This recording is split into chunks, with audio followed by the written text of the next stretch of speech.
सबसे पहले तो बहुत बहुत स्वागत है आप सभी का, एक बार जोरदार तालियां।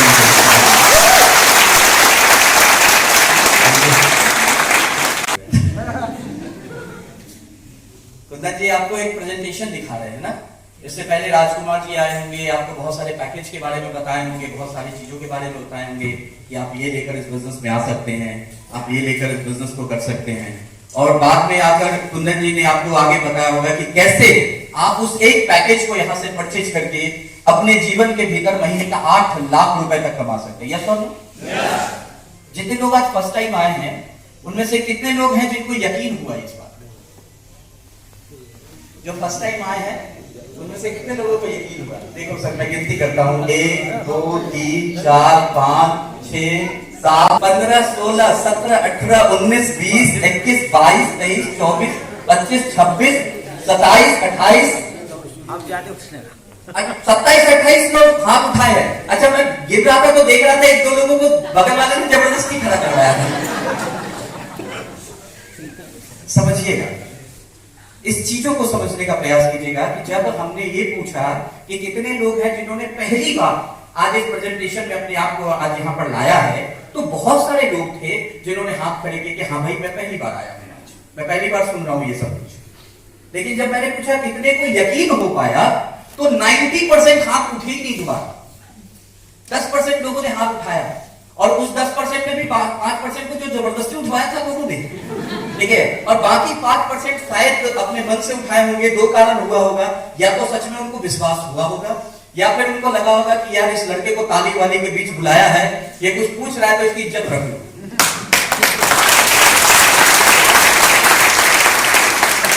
लेकिन यकीन करें, आपका जो ये तजुर्बा था कि आपने यकीन नहीं किया या आपको यकीन नहीं हुआ, इस बात को सुनकर, इस बात को देखकर मुझे जरा भी आश्चर्य नहीं हुआ कि क्यों आपको यकीन नहीं हुआ कि भाई कोई आदमी आपको पिछले 1 घंटे से बताने की कोशिश कर रहा है कि 8 लाख महीने आएंगे, तो आपको यकीन क्यों नहीं हुआ?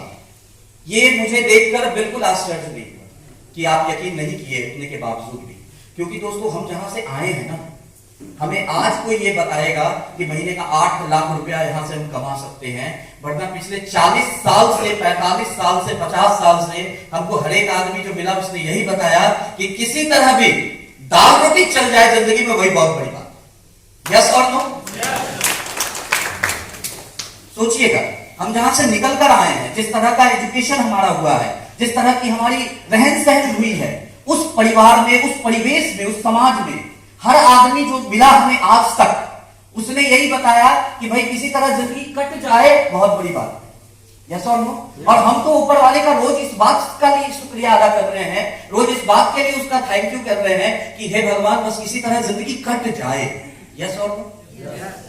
और कोई ऐसे जगह से निकलकर हमें कोई आज जबरदस्ती यहां लेकर आया है। उसने बोला चलो एक जगह तुमको लेकर चलते हैं, चलो एक प्रेजेंटेशन तुमको दिखाते हैं, और यहां पर कोई हमें ये बताने की कोशिश कर रहे हैं कि हम यहां से कमा सकते हैं महीने का 8 लाख रुपया।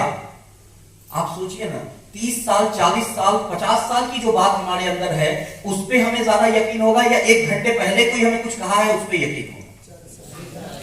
40 साल वाली जो सोच है वो इतनी गहरी है कि उस पर 1 घंटे का कोई सेमिनार असर नहीं कर सकता। Yes sir? वो बहुत गहरी सोच है। उस सोच को खत्म करने में, उस सोच को तहस नहस करने में बहुत वक्त लगेगा, 1 घंटे के सेमिनार से नहीं। लेकिन दोस्तों, एक सवाल है हमारा, एक सवाल मैं आप लोगों से करना चाहूंगा, करूं? हम जिंदगी में कामयाब होना चाहते हैं या नहीं होना चाहते? चाहते हैं ना? हम में से जितने लोग यहां बैठे हैं, ऐसा कोई इंसान नहीं होगा जो जिंदगी में बहुत बड़ा नहीं बनना चाहता हो, पैसे से हो चाहे सम्मान से। बड़ा 2 तरह से बना जाता है, पैसे से और सम्मान से। और पैसा अगर हम कमा ले तो सम्मान भी आ ही जाता है। यस और नो? पैसा अगर हमारे जबरदस्त तरीके से कमा लिया तो सम्मान धीरे धीरे हमारे पास आ ही जाता है। तो यहां पर कितने लोग हैं, दिल से बताइएगा, जो सच में जिंदगी में बहुत कामयाब होना चाहते हैं? देखिए, ये हमारी सोच है। बहुत बहुत शुक्रिया आप सभी का। ये हमारे जब 3 सवाल हुए अभी तक, 3 बार आपने हाथ खड़े किए। ये जो लास्ट वाला सवाल था इसमें आप सबने हाथ खड़े किए। क्यों? क्योंकि ये आप सबकी सोच है, ये आप सबकी ही नहीं, आप इस रोड के बाहर चले जाओ, इस हॉल के बाहर चले जाओ, रोड पर जितने आदमी दिखे, आप सबसे पूछना, हर कोई कहेगा मैं भी करोड़पति बनना चाहता हूं, मैं भी कामयाब होना चाहता हूं। यस और नो? फिर सवाल एक उठता है कि जब सारे लोग कामयाब ही होना चाहते हैं दुनिया में, तो सारे होते क्यों नहीं? सारे तो होना चाहते हैं ना। हम जब से होश संभालते हैं, जब से हम बड़े होते हैं, तब से हम कामयाब होना चाहते हैं, फिर हो क्यों नहीं पाते? कोई तो कारण, कोई तो रीजन होगा। विश्वास की मैं जब कुछ कमी। लोगों से पूछता था, जब मैं जानना की कोशिश करता था, जब मैं पढ़ा लिखा हुआ, थोड़ा बड़ा हुआ, तो मुझे बताया गया कि देख, क्योंकि मैं भी आप में से था, मैं भी कामयाब होना चाहता था आप ही की तरह, तो मुझे ये समझ में आया, इस दुनिया में लोगों की जो सोच थी, उस हिसाब से मेरी भी ये सोच बनी कि कामयाब होने के लिए भैया दो क्वालिटी लगती है। आप सहमत होंगे तो बताइएगा। पहली क्वालिटी ये है कि आप कैसे भी करके इतना पढ़ाई लिखाई करो, इतनी डिग्री लो, इतना डिप्लोमा कर लो, इतना एजुकेशन ले लो कि उस एजुकेशन के दम पर आपको कोई बढ़िया सा जॉब वॉब मिल जाए और आप लाखों करोड़ों रुपए कमाओ। यस और नो? पहला तरीका है। आप सहमत हैं? और दूसरा तरीका, ये तो पहला वाला चलो हमारे हाथ में भी है, एक दूसरा तरीका भी है कि पहले से अगर कोई करोड़पति है तो उसके यहां जो नया पैदा होगा वो करोड़पति हो जाए। यस और नो? मतलब अगर पहले से हम खुद हैं तो जो हमारे यहां आएगा वो करोड़पति है। तो ये दो तरीके जो है समझ में आते हैं, और यही मुझे समाज में पता चला कि ये दो तरीका है भाई, ईमानदारी से करोड़पति बनने का यही दो तरीका है। या तो खूब पढ़ लिख ले, कैसे भी करके, पिताजी पढ़ाते हैं तो जमीन बेच के, चाहे जैसे हो, इतना पढ़ ले, इतनी डिग्री ले ले, इतना नॉलेज ले ले कि उस नॉलेज के दम पर तेरे को कोई साल का 10 करोड़ 5 करोड़ रुपए का नौकरी दे दे। और दूसरा तरीका है कि कोई करोड़पति क्या पैदा हो जाए। तो मैं तो हो चुका था, तो दूसरा वाला ऑप्शन तो खत्म नहीं, हम तो हो गए थे ना, और हम सब भी हो गए, तो दूसरा ऑप्शन तो खत्म हो गया। अब चाहकर भी वापस ऊपर जाके अर्जी नहीं लगा सकते कि भाई हमको अमिताभ बच्चन भी यहां पैदा कर दे, नहीं कर सकते ना। अगर हम सब के पास, सच में बताइए, अगर हमें ये ऑप्शन होता अर्जी डाल के अपनी मर्जी से अपने गार्जियन को चुनने का, अपना परिवार चुनने का कि कहां पैदा होना है, तो कम से कम वहां तो नहीं होते जहां हुए थे।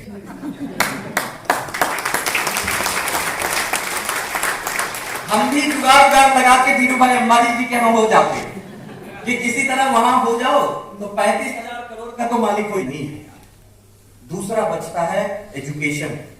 तो जब मैं उस फेज में था, जब मुझे एजुकेशन लेना था, जब मैं एजुकेशन ले रहा था, तो मैं बहुत ही नॉर्मल एजुकेशन ले पाया। मेरे पास वो क्षमता नहीं थी, मेरे पास वो ऑप्शन नहीं थे कि मुझे भी बहुत बड़ा एजुकेशन लेने का मौका मिले, मुझे भी विदेश भेजा जाए, मैं भी खूब पढ़ूं, खूब सारे कोर्सेज करूं, ये मौका मेरे पास नहीं था। और मैं जानता हूं मेरे जैसे यहाँ पे बहुत सारे भाई बैठे होंगे जिनके पास वो मौका भी नहीं रहा, और उनका वो वाला दूसरा वाला भी ऑप्शन खत्म हो गया है। पहला तो पहले से खत्म था, दूसरा जो था एजुकेशन वाला वो भी खत्म हो गया। हम में से बहुत सारे लोग होंगे, यस और नो? तो इसका मतलब अब तो हमारा खत्म, हम तो अब सोच ही नहीं सकते। और इस दुनिया के भीतर 100% आबादी की अगर 95% आबादी की बात करें, तो 95% आबादी के पास ये दोनों ऑप्शन में से कुछ भी नहीं है। न वो ज्यादा एजुकेशन ले पा रहे हैं और न ही किसी करोड़पति यहां पैदा हुए। तो इसका मतलब हम 95% लोगों को तो इसके बारे में सोचने का भी कोई हक नहीं। वो 5% लोग होंगे जो बहुत डिग्री ले चुके हैं, बहुत पढ़ाई कर चुके हैं, लंदन से, यूएस से, न्यूयॉर्क से, तो वो आए और वो गूगल के सीईओ बन जाए। उनको मिलेगी 10 करोड़ रुपए साल के ऑफर, 15 करोड़ 20 करोड़ रुपए साल का सैलरी मिलेगा उनको। लेकिन हमारा तो ऑप्शन खत्म है और पैदा होने वाला भी ऑप्शन खत्म है। इसका मतलब हमारे पास कुछ भी नहीं है जो हम करोड़पति हो सकते हैं या करोड़ों की बात हम भी कर सकते हैं। सहमत है आप?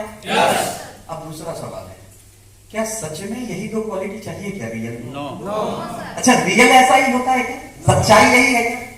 कि भाई बहुत डिग्री बहुत डिप्लोमा होगी या तो पहले से करोड़पति क्या पैदा होगा तभी तू जिंदगी में बड़ा बन सकता है? क्या यही सच है? क्योंकि दोस्तों, अगर सफल लोगों के इतिहास को हम जाकर देखें, कई सारे ऐसे लोगों के बारे में हम जान पाएंगे कि जिनके पास इन दोनों में से कुछ भी नहीं था, लेकिन आज उनका नाम सफल लोगों की लिस्ट में शुमार है। यस और नो? जिनके पास कुछ भी ऐसा नहीं था, न वो पहले से वैसे परिवार में हुए थे, न ही वो उनके पास उतनी डिग्री थी, न उतना एजुकेशन था, फिर भी आज जिंदगी के भीतर वो कामयाब हुए, फिर भी वो सफल हुए, फिर भी वो कामयाबी का एक से एक इबारत लिखते चले गए। क्यों? वाह, हम नहीं हो पा रहे, वो हो जाते हैं। हमारे की तरह हो आता है एक आदमी और साधारण जिंदगी जीते हुए हमारे से आगे निकलकर वो करोड़पति बन जाता है, सफल हो जाता है, कामयाब हो जाता है, और हम सोचते रहते हैं कि शायद किस्मत अच्छी नहीं होगी। जैसा एक व्यक्ति, हम सब में से बहुत सारे कितने लोग स्टूडेंट हैं? अच्छा, तो स्टूडेंट क्या है, कंपटीशन वगैरह की तैयारी करते हैं, है ना, कि भाई बैंक में, रेलवे में, इस एसएससी में, फॉर्म में जब तक एज है तब तक ट्राई कर लूं। और कई लोग ऐसे होते हैं जिनका वहां नहीं होता तो उनको ऐसा लगता है कि शायद अब दुनिया में मेरे लिए कुछ बचा ही नहीं। एक आदमी के बारे में मैं जानता हूं जिसने एसएससी की तैयारी की और नहीं हुआ, और जहां पर एक नॉर्मल आदमी जो एसएससी फेल हो जाता है, नहीं निकाल पाता है, उम्र चली जाती है, तो उसको लगता है शायद अब जीने के लिए मेरे पास दुनिया में कोई मकसद ही नहीं बचा, अब जिंदगी में मेरे लिए कुछ ऑप्शन ही नहीं है, और वो पूरी उम्मीद तोड़कर फिर या तो जिंदगी को कई बार खत्म कर लेता है और कई बार वो साधारण जिंदगी जीता रह जाता है, कॉम्प्रोमाइज कर लेता है। यस और नो? लेकिन मैं एक ऐसे व्यक्ति को जानता हूं जिन्होंने कॉम्प्रोमाइज नहीं किया, फेल हुए लेकिन कॉम्प्रोमाइज नहीं किया, और उस इंसान का नाम अगर मैं आपको बताऊं तो शायद आप भी जान जाएंगे। उस इंसान का नाम था धीरू भाई अंबानी। वो भी फेल है यार, लेकिन आज दुनिया छोड़ के जब गए उस समय इस दुनिया के टॉप रईसों में उनका नाम आता था। यस और नो? हम सब लोग अगर स्कूल कॉलेज पास नहीं करते, हम लोग अपना कॉलेज एजुकेशन नहीं करते, नॉर्मल ग्रेजुएट वगैरह नहीं होते, तो हमें समाज में कोई इज्जत नहीं मिलती। छोटी मोटी 10,000 की नौकरी भी बोलती है भैया ग्रेजुएट है या नहीं है। यस और नो? और हम नॉर्मल अगर ग्रेजुएट भी नहीं होते तो परिवार के लोग भी कहते हैं कि यार कुछ पढ़ देता कम से कम, और हमें लगता है कि चूंकि हमारी पढ़ाई लिखाई नहीं है इसलिए हम कामयाब नहीं हो पाएंगे। लेकिन मैं एक ऐसे व्यक्ति को जानता हूं जिसने अपना कॉलेज कंप्लीट नहीं किया, लेकिन आज दुनिया में सफल लोगों में उनका नाम है, और शायद आप भी जानते हैं उनका नाम है बिल गेट्स। कॉलेज कंप्लीट नहीं किया। हमारे समाज में एक दिमाग में विचार है, हमारे लोग ऐसा कहते हैं कि भैया कम से कम मैट्रिक तो पास कर ले। मुझे भी बोला गया था कि अरे नहीं पढ़ेगा तो कोई बात नहीं, कम से कम मैट्रिक तो पास कर ले। अच्छा, वो समझ में नहीं आया कि मैट्रिक पास का फायदा क्या है, लेकिन इतना सब बोलते हैं कि कम से कम मैट्रिक तो कर ले, जबकि आज कोई चपरासी ना रखे, लेकिन लोग बोलते हैं कि मैट्रिक तो कर ले, तो मैंने भी कर ली, ठीक है। लेकिन बहुत सारे लोग जो मैट्रिक तक नहीं होते, नन मैट्रिक जिसको बोलते हैं, वो उनसे अगर कोई पूछ ले कि भैया कितने पढ़े लिखे हो, तो बेचारे नन मैट्रिक बोलने में शर्माते हैं, उनको अच्छा नहीं लगता, उनको लगता है कैसे बोलूं, और वो जिंदगी में बहुत ही अपने आप को छोटा मानकर बैठ जाते हैं, उनको लगता है मेरे लिए कोई भी ऑप्शन नहीं है। लेकिन मैं एक ऐसे व्यक्ति को जानता हूं जिसने अपना 10th भी कंप्लीट नहीं किया, लेकिन आज कामयाब लोगों में उसका भी नाम है, उस व्यक्ति का नाम है सचिन तेंदुलकर। और एक तो नहीं है, आप भी जानते हैं, अगर मैं अभी से बोलना शुरू करूं तो रात तक ऐसे नाम गिनता रह जाऊंगा, खत्म नहीं होंगे दुनिया के भीतर, ऐसे ऐसे लोग हुए। हमारे घर में अगर कोई ऐसा व्यक्ति हो जाता है जो थोड़ा सा जिसको आप कह सकते हैं कि मंद बुद्धि, घर में अगर कोई ऐसा हो जो थोड़ा सा कम सोच पाता हो, थोड़ा उतना ब्रॉड नहीं है उसका माइंड, तो घर में लोगों को, माँ बाप को चिंता बनी रहती है कि इसका क्या होगा यार, इससे कौन शादी करेगा, इसका तो जीवन में तो जिंदगी भर हमारे लिए बोझ हो गया। यस और नो? उसके लिए कोई स्कूल नहीं होता, उसको कोई सही ढंग से नहीं देखता, हमेशा लोग उसको सिंपैथी देते रहते हैं, ऐसे करते। लेकिन एक आदमी था जो बचपन में बिल्कुल मंद बुद्धि था, लेकिन कोई फर्क नहीं पड़ता, जो उसको कामयाब होने के लिए ना दुनिया में जो वस्तु बनाए वो काम नहीं करता है, और वैसे व्यक्ति का नाम था एल्बर्ट आइंस्टाइन। स्कूल से निकाल दिया गया था उस इंसान को कि भैया ये मंद बुद्धि है, इसको हमारे स्कूल में पढ़ाने की कोई जरूरत नहीं, इसके लिए स्पेशल स्कूल आते हैं, वहां पढ़ाएंगे। और आज आप सब जानते हैं दुनिया में सबसे ज्यादा पेटेंट उस व्यक्ति के नाम पर है। यस और नो? फर्क नहीं पड़ता, दुनिया के वसूल जो है ना, उससे फर्क नहीं पड़ता कि आप कामयाब होंगे नहीं। कामयाब होने के लिए जो एक क्वालिटी चाहिए ना, जो इन सब में थी, अगर वो क्वालिटी एक हम सब में भी हो जाए तो बड़ा कमाल हो सकता है। आपको आइडिया है वो क्या हो सकता है? विश्वास। विश्वास, ये अगर आपके अंदर है तो फर्क नहीं पड़ता कि आपके बारे में लोग क्या सोचते हैं, फर्क पड़ता है आप खुद के बारे में क्या सोचते हैं। पूरी दुनिया को क्या लगता है ये फर्क नहीं पड़ता है यार, फर्क पड़ता है आपको खुद के बारे में क्या लगता है। पूरी दुनिया ये मानती है या नहीं कि आप कामयाब होंगे, इस बात से फर्क नहीं पड़ता है, फर्क ये पड़ता है कि आप खुद भी ये मानते हैं या नहीं कि आप कामयाब हो सकते हैं, इस बात से फर्क पड़ता है।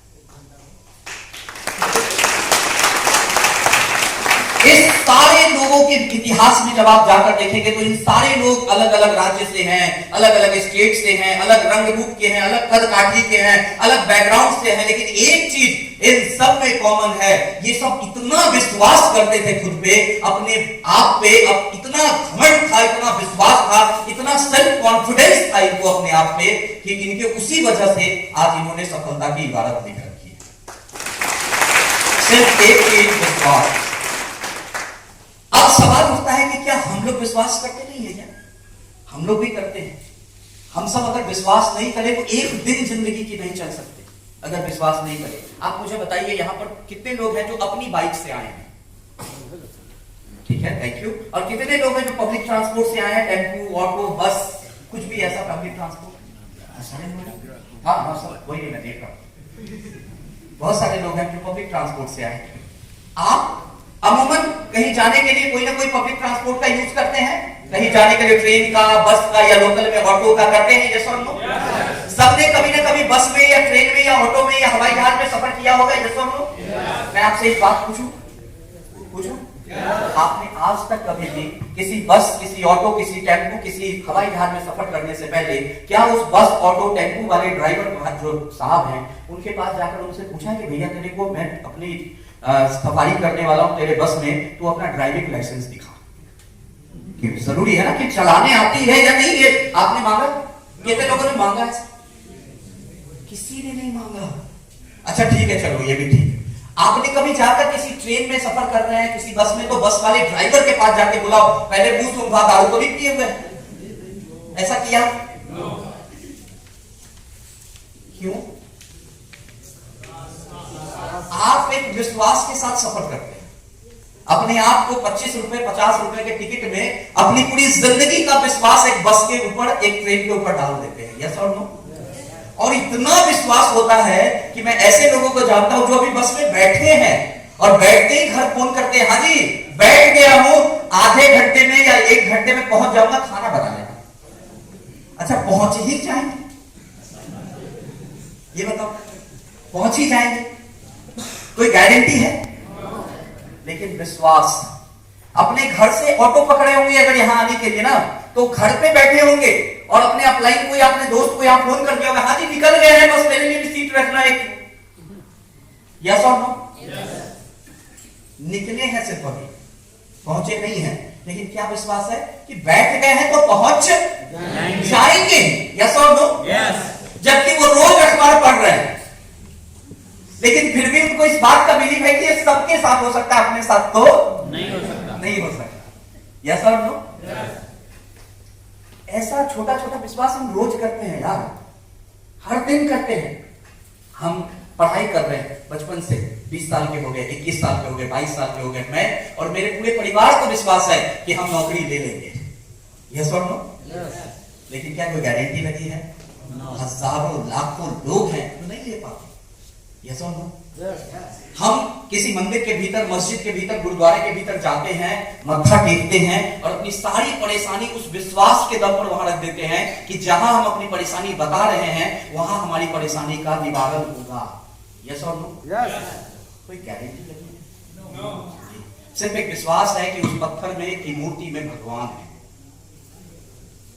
एक लड़का और लड़की 5 मिनट के लिए एक दूसरे को देखता है शादी के लिए और रिश्ता बन जाता है, जुड़ जाता है, और हमारे यहां बोलते हैं वो 7 जन्मों का रिश्ता होता है, यस और नो?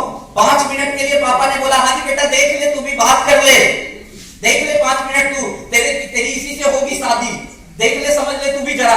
भाई बापू को कौन बताए 5 मिनट में क्या क्या समझ लूं उसका? बता, कौन बताए बापू को ये कि भाई 5 मिनट में क्या क्या समझ ले? लेकिन 5 मिनट के लिए कह देते हाँ जी जा घुमा देना और पता चला 5 मिनट में डिसाइड करना है कि ये लड़की परफेक्ट है या नहीं है, या ये लड़का परफेक्ट है या नहीं है। और 5 मिनट में हम डिसाइड करते हैं। और हमारे यहां बोलते हैं 7 जन्म का रिश्ता। यस और नो? एक छोटी सी कहानी सुनाऊंगा। एक दफा क्या हुआ कि एक लड़के और लड़की की शादी तय हुई, ठीक है। तो जब लड़के लड़की की शादी तय हुई तो हमारे यहाँ क्या होता है, दिन वगैरह डिसाइड होता है कि इतना तारीख को ये लगन है, ये मुहूर्त है, इतने बजे शादी होगी। ऐसा ही होता है। सबकी हो रखी है। हाँ, जिसकी नहीं हुई है, जो कुंवारे हैं उनकी नहीं कर रहा है, जो शादीशुदा है उनकी बात कर रहे हैं। सबकी ऐसी ही हुई होगी, ठीक है। तो उनकी भी, उन दोनों लड़के लड़की की भी शादी तय हुई। एक दिन डिसाइड हुआ, एक मुहूर्त डिसाइड हुआ कि भाई फला टाइम में शादी होगी। जिस दिन शादी का दिन था, संयोग ऐसा था कि उस दिन उस समाज में बहुत शादियां थी। सारे पंडित जी कहीं ना कहीं बुक थे पहले से। इनकी शादी कराने के लिए कोई पंडित जी खाली नहीं था। और बिना पंडित जी की शादी तो होगी नहीं, मंत्र कौन पढ़ेगा।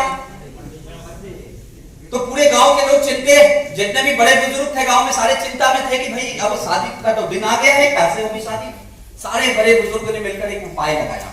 उस गांव में एक व्यक्ति थे जो जाति के ब्राह्मण थे, बाय प्रोफेशन पंडित नहीं थे, जाति के ब्राह्मण थे, ठीक है।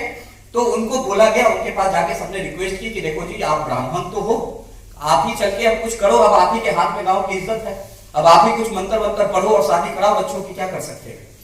अब वो व्यक्ति प्रोफेशनल तो पंडित थे नहीं, तो उनको ज्यादा मंत्र वंत्र पता नहीं थी, बस जाति के ब्राह्मण थे।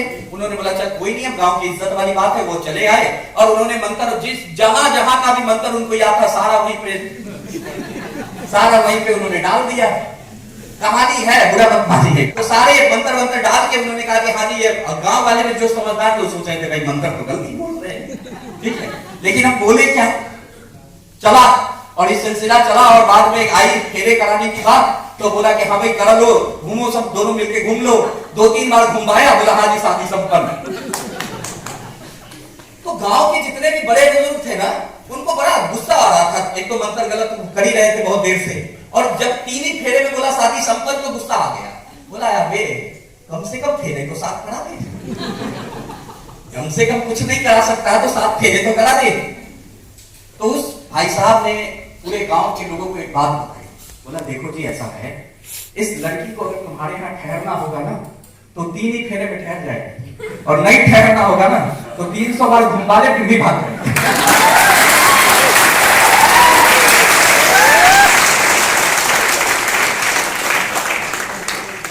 तो ये विश्वास है, यस और नो? ये सिर्फ एक विश्वास है कि हमारे यहाँ एक कागज पे दस्तखत करके ना हम 7-7 जन्म का रिश्ता जोड़ लेते हैं, यस और नो? ये विश्वास है। और ऐसे छोटे छोटे विश्वास हम रोज करते हैं। एक छोटा सा बच्चा पैदा होता है एक माँ बाप के यहाँ, एक पति आदमी के यहाँ, छोटा सा बच्चा जो न किसी तरह की कोई बात कह सकता है, न बता सकता है, न समझ सकता है, वो पैदा होता है, इतना सा रहता है, यस और नो? हाथ में उठाने में डर लगता है कि कुछ होना चाहे। ऐसे परिस्थिति में एक माँ बाप जो है, उस अवस्था से उस बच्चे को 22 साल तक, 23 साल तक, 24 साल तक, 25 साल तक पालते हैं, इस विश्वास के दम पर कि जब हम बूढ़े हो जाएंगे तो ये बेटा या ये बेटी मेरे बुढ़ापे का सहारा बनेगा। क्या गारंटी है? अगर ऐसा होता तो ये जो ओल्ड एज होम बनते हैं, ये जो वृद्धा आश्रम खुलते हैं, ये जो रोड पे, प्लेटफॉर्म पे, रोज रास्तों पे इधर उधर बड़े बुजुर्ग भटकते दिखते हैं, वो कौन है भाई? तो कोई गारंटी तो नहीं है। लेकिन क्या उसके बावजूद भी माँ बाप बच्चे पालना छोड़ देते हैं? हर माँ बाप को यकीन होता है कि किसी और के साथ हुआ होगा, हमारे साथ तो नहीं होगा, हमारा वाला भैया, ठीक। और सबको यह विश्वास होता है। ये छोटे छोटे विश्वास के दम पर हमारी जिंदगी चलती है यार। अगर ये छोटे छोटे विश्वास हम नहीं करें तो हमारी एक दिन जिंदगी नहीं कर सकती। मेरा सिर्फ एक बात ये आपको समझाना है, सिर्फ एक बात जो मैं समझाऊं, जो आज आपको ये कहना चाह रहा हूं कि अगर ये छोटे छोटे विश्वास आज हम करते हैं और अपनी जिंदगी को चला पा रहे हैं, जिंदगी को काट पा रहे हैं, अगर ये नहीं करें तो जिंदगी काटना भी मुश्किल हो जाएगा। बिल्कुल इसी तरह ये भी सच है कि अगर हम बड़े बड़े विश्वास करने की आदत डाल दें तो हम जिंदगी को शानदार और लाजवाब भी बना सकते हैं।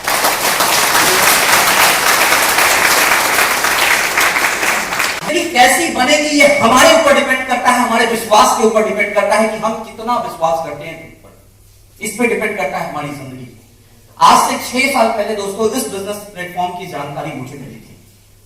जैसा कि आपको यहां पर मेरे बारे में थोड़ा बहुत कुछ बताया गया होगा, मेरा नाम रवि कुमार शेखर है और मैं समस्तीपुर शहर का रहने वाला हूं। जानते हैं आप समस्तीपुर शहर? नदी पार करके जाएंगे तो 100 किलोमीटर के आसपास, 90 किलोमीटर के आसपास पड़ता है। छोटा सा शहर है, बहुत ही छोटा सा। उस शहर का मैं रहने वाला हूं। अगर प्रोफेशन की बात करूं सेफ शॉप से पहले, तो मैं अपने शहर में मसाला बेचने का काम करता था। गांव में जो किराने की दुकान होती है छोटे छोटे, उन सब जगह पे साइकिल से घूम घूम कर मसाला बेचता था, पहुंचाने का काम करता था और कमीशन कुछ मुझे बन जाता था, महीने का मेरा वही आमदनी था और उसी से मेरा परिवार चल रहा था और मैं अपने घर का अर्निंग हैंड था दोस्तों। और ये जो काम जो मैं कर रहा था 2014 में, इस बिजनेस को मैंने पहली बार देखा था। उससे पहले कम से कम 10, 11, 12 सालों से मैं वो काम करता आ रहा था। यानी कि आज से अगर आप तुलना करें तो लगभग 17, 18 साल पहले मैंने जिंदगी में कमाने की शुरुआत कर दी थी। इसका मतलब है कि आज मेरी उम्र जो आप देख रहे हैं उससे 17, 18 साल पहले आप जाइए तो आप अंदाजा लगा सकते हैं कि मैं कितना छोटा रहा हूं। उस छोटे सी उम्र में अगर मैं फील्ड में निकला, परिवार की कमाई के लिए साधन बना, तो इसका मतलब है कि पारिवारिक स्थिति बहुत अच्छी नहीं, बताने की जरूरत नहीं।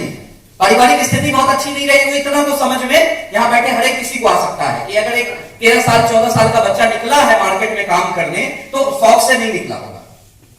तो परिवार का अर्निंग हैंड था और वही मसाला का काम को करना मैंने शुरू किया। साइकिल पर घूम घूम कर किराने दुकान में मसाला बेचने का काम करता रहा। बीच बीच में आमदनी को बढ़ाने के लिए छोटे बड़े कई और बिजनेस कारोबार भी किए, जो जैसा जिसने बताया कि ये कर ले तो पैसा आ जाएगा, वो कर ले तो पैसा आ जाएगा, वो कर ले तो पैसा आ जाएगा। तो वैसे मैंने कई काम किए छोटे छोटे, जिसके बारे में आज शायद बताने में भी शर्म आती है। ऐसे छोटे छोटे बहुत सारे काम किए और ऐसे करते करते जिंदगी के 10-12 साल निकल गए और 2014 आ गया और जिंदगी में कोई बदलाव नहीं आया थी। बस इतना था, किसी तरह दाल रोटी चल रही थी। 2 छोटा भाई था मेरा, हम उसको किसी तरह पढ़ा रहे थे, क्योंकि हम मिडिल क्लास और लोअर मिडिल क्लास लोगों की एक बहुत ही सिंपल सी सोच होती है कि किसी तरह भी कष्ट करके किसी को पढ़ा ले, अगर किसी एक की भी नौकरी लग जाए तो जिंदगी बेहतर हो जाएगी। तो बस इसी सोच के साथ पढ़ा रहे थे कि भाई एक की भी नौकरी लग जाएगी तो शायद कुछ बेहतर हो जाएगा लाइफ। और जिंदगी की गाड़ी बस जैसे तैसे चल रही थी। उसी बीच 2014 में ये बिजनेस का प्रोग्राम मुझे बताया गया। जिस शख्स ने मुझे इस बिजनेस के बारे में बताया, उस समय भले मैं उनको पसंद नहीं करता था, उस समय भले मैं उनको उतना तवज्जो नहीं देता था, उस समय भले मुझे ऐसा लगता था कि यार क्या मुझे बेवकूफ बना रहे हैं, लेकिन आज अगर मैं अपनी जिंदगी में उस शख्स की तुलना करूं तो मैं भगवान के बाद उस शख्स की तुलना करता हूं। उस शख्स का नाम है मिस्टर शुभकांत कुमार। आज इस बिजनेस में मरकरी लीडर है।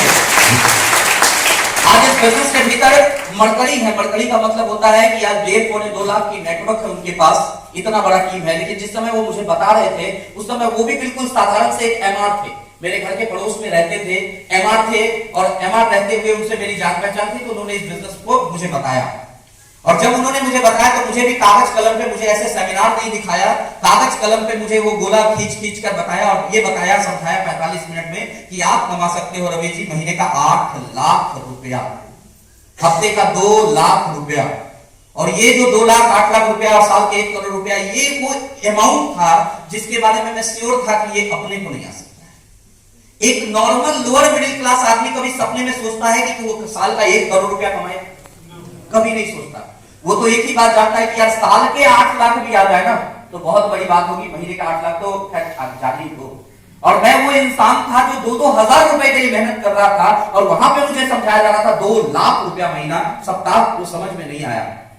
और जब समझ में नहीं आया तो बिजनेस ज्वाइन करने का कोई मतलब ही नहीं बनता है। लेकिन वो मेरे पास आते रहे, मुझे समझाते रहे, मुझे बताते रहे और फाइनली जैसे तैसे करके मैंने इस बिजनेस को ज्वाइन करने के बारे में सोचा। सोचने का पीछे एक रीजन था दोस्तों, क्योंकि वो मुझे बार बार बता रहे थे और एक दिन ऐसा हुआ कि जब मैं इरिटेट हो गया उनसे, तो मैंने उनसे पूछा कि सर आप मुझे इतना समझा रहे हैं, पहले तो आप बताइए आप इस बिजनेस को कब से कर रहे हैं? तो उन्होंने मुझे बताया कि सर 1 महीने से कर रहा हूं। मैंने बोला इस 1 महीने में आपने कुछ पैसे कमाए हैं? बोला हाँ। मैंने बोला दिखाइए। तो उन्होंने 4 सप्ताह के चेक निकाल दिए। आपको याद होगा यहाँ पे कुंदन जी ने बताया था कि यहाँ पे हफ्ते के पैसे आते हैं, वीकली पे आउट है, यस और नो? तो उन्होंने 4 सप्ताह के चेक निकाल के मुझे दिखाए और वो 4 सप्ताह का टोटल अमाउंट था 14,750 रुपया। और जब मैं उनको चूंकि पहले से जानता था, उनकी कुल महीने की आमदनी एमआर वाले में 30,000 रुपए थी सर। तो मैं सोचा कि ये नौकरी कर रहे हैं, 30,000 रुपया महीना कमा रहे हैं, और उसके बावजूद इस बिजनेस को अगर कर रहे हैं और यहां से भी महीने का 14,000 रुपया कमा लिए, इतना वक्त इनको मिलता है, तो मैं तो बिजनेस करता हूं, घूम घूम कर किराने दुकान में जाके बेचता हूं, किसी का स्टाफ नहीं, अपना है, जाऊंगा तो अपना कमाऊंगा, नहीं जाऊंगा तो नहीं कमाऊंगा। तो जब इनको वक्त मिल गया तो मैं कोशिश करके देखता हूं, अगर हफ्ते का 2,000 रुपया भी आ गया तो महीने का 8,000 रुपया हो जाएगा। बहुत बड़ा अमाउंट मेरे लिए उस समय था, 8,000 रुपया। और सर ये सोचकर मैंने इस बिजनेस को करने के बारे में सोचा, क्योंकि बहुत सिंपल सी बात है कि जिंदगी पहले से ही गड्ढे में थी, तो अब और कितना नीचे जाएगी। एक छोटी सी कहानी मुझे उस वक्त याद आई, मैं आपके साथ आज शेयर करता हूं। एक बार क्या हुआ कि एक आदमी जो है वो कहीं जा रहा था, तो उसने क्या देखा कि एक जंगल में एक डाल है पेड़ की, और उस पेड़ की डाल पर कुछ बंदरिया बैठी हुई है। क्या बैठी हुई है? बंदरिया, समझते हैं ना, बंदर का फीमेल वर्जन। हाँ, तो बंदरिया बैठी हुई है। तो उसी वक्त एक आकाशवाणी हुई। पुराने जमाने में आपने देखा होगा आकाशवाणी होती थी। एक आकाशवाणी हुई कि अभी 5 सेकंड में जो बंदरिया इस तालाब में कूदेगी वो एक राजकुमारी बन जाएगी, और उसका विवाह एक राजकुमार से हो जाएगा।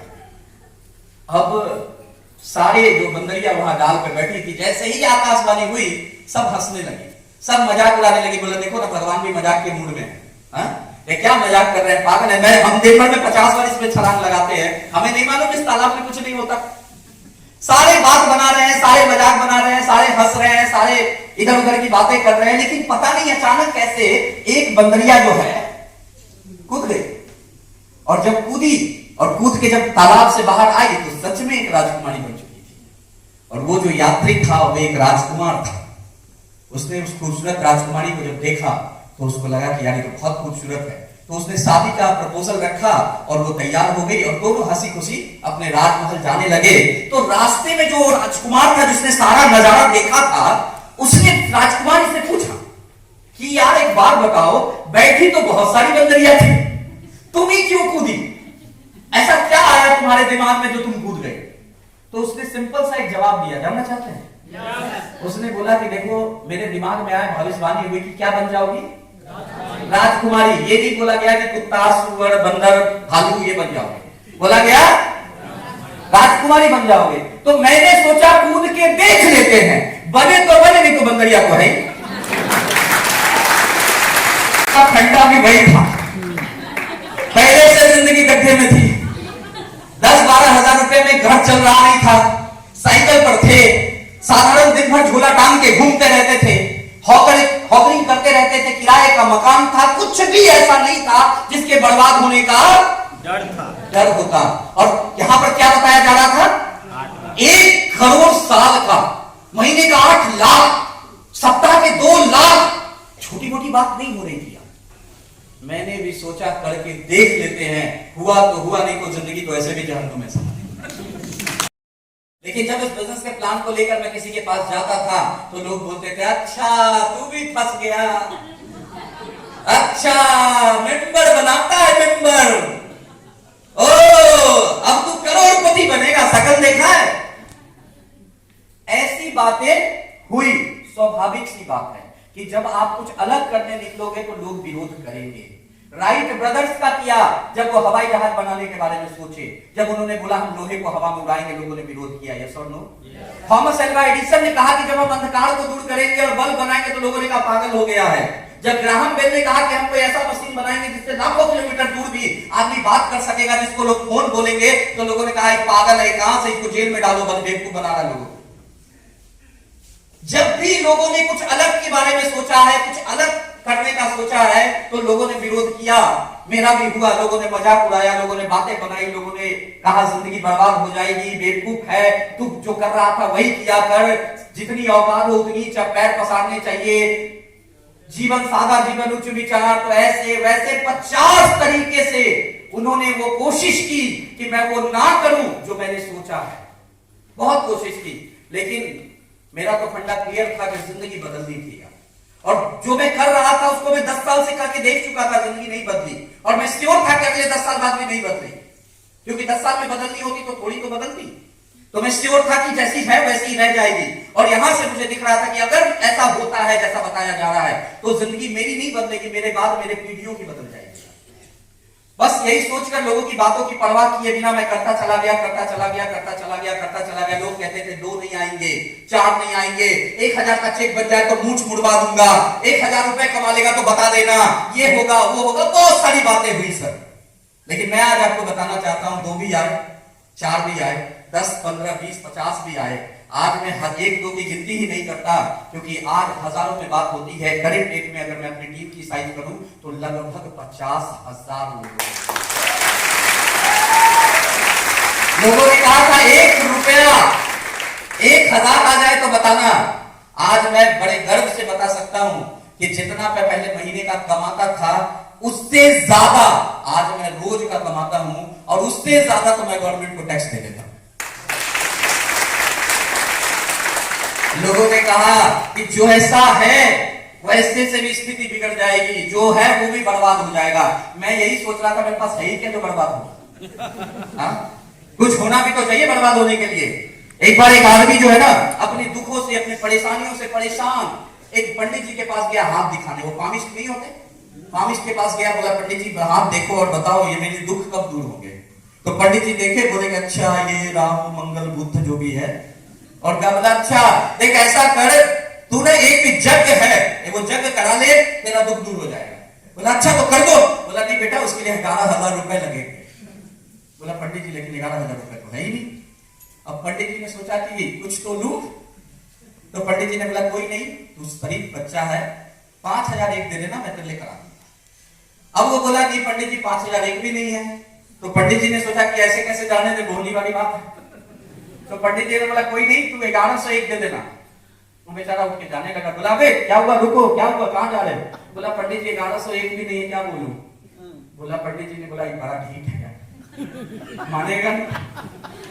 तो पंडित जी ने बोला एक काम कर, ऐसे तो ये 5,000 से कम में होता नहीं है, लेकिन तेरे लिए सिर्फ तेरे लिए 501 में करा दूंगा, चल। अब वो बेचारा जो खुश होके आया था फिर मायूस होके जाने लगा। पंडित जी ने अभी कभी क्या हुआ, बोला वो भी नहीं है। पंडित जी ने बोला नहीं ऐसे तो नहीं छोड़ेंगे यार, सुबह सुबह आया मेहनत किया इसके पीछे। पंडित जी ने बोला कोई बात नहीं तू 101 दे दे। बोला वो भी नहीं है। अब पंडित जी भी उसी के वैरायटी के थे। पंडित जी ने बोला कोई नहीं 51 दे सकता है। बोला नहीं पंडित जी वो भी नहीं है। पंडित जी ने बोला इसको तो ऐसे जाने देंगे नहीं। बोला तू एक काम कर बेटा तू 1.25 रुपए दे और एक नारियल दे दे, मैं तेरा करा दूंगा। वो बेचारा उठ के पंडित जी का पैर छू के जाने लगा कि पंडित जी माफ कीजिए इतना भी नहीं है। तो पंडित जी ने उसको बोला कि बेटा बैठो और तुम बिंदास घर जाओ, तुम्हारे ऊपर जो शनि की महादशा है ना कुछ नहीं बिगाड़ेगा तेरा। बोला क्यों। बोला महादशा कुछ बिगाड़े उसके लिए कुछ हो भी तो नहीं।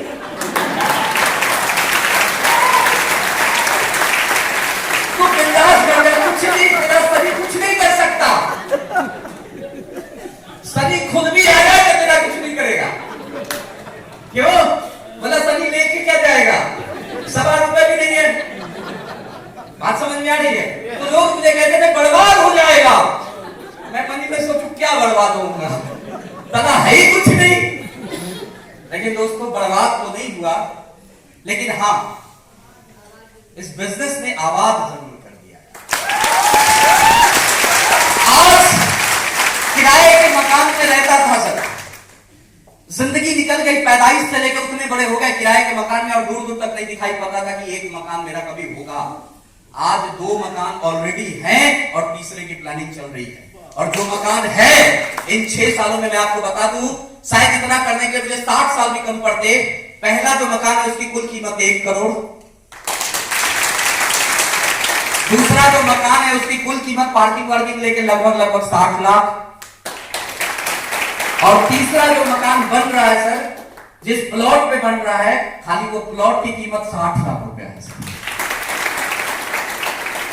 मकान जब बन के कवर तैयार होगा तो आपको तब बताएंगे कि एक्चुअल क्या पड़ा रेट, अभी नहीं बता सकते। ये हुआ साइकिल से शुरू किया इस बिजनेस को।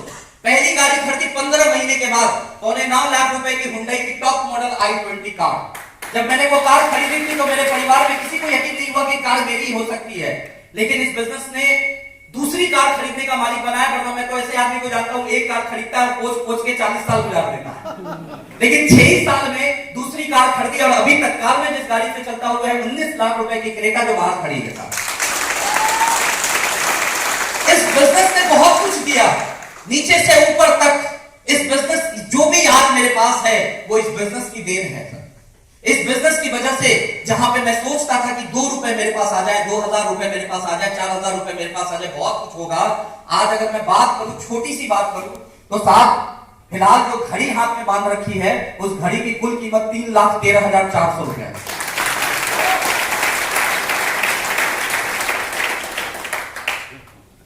बहुत कुछ हुआ, लेकिन आज सिर्फ एक बात आपको कहना चाहूंगा। ये दिखावे की बात नहीं कर रहा, मैं सिर्फ एक चीज बताने की कोशिश कर रहा हूं। हो सकता है बहुत सारे लोगों को ये लगे कि यार क्या बता रहा है, क्या जरूरी है, ये पहनता है, ये देखता है, ये रहता है, तो मुझे क्यों बता रहा है। सर मैं सिर्फ ये विश्वास दिलाने यहां पर आया हूं कि अगर मेरे जैसे फालतू आदमी के साथ, जिसके पास कुछ भी नहीं था, अगर उसके साथ हो सकता है तो आप सब तो गारंटी है कि आप लोगों के साथ पक्का हो। बस एक ही चीज करना होगा, विश्वास। क्योंकि यहां पर मैं जब बिजनेस को देख रहा था तो मुझे दिख रहा था कि जाने के लिए कुछ भी है नहीं, और जो आएगा सिर्फ आने के लिए है। क्योंकि एक बार कोई सामान परचेज करना था, पैसे जो दे रहा था उसका सामान मुझे मिल रहा था, यस और नो।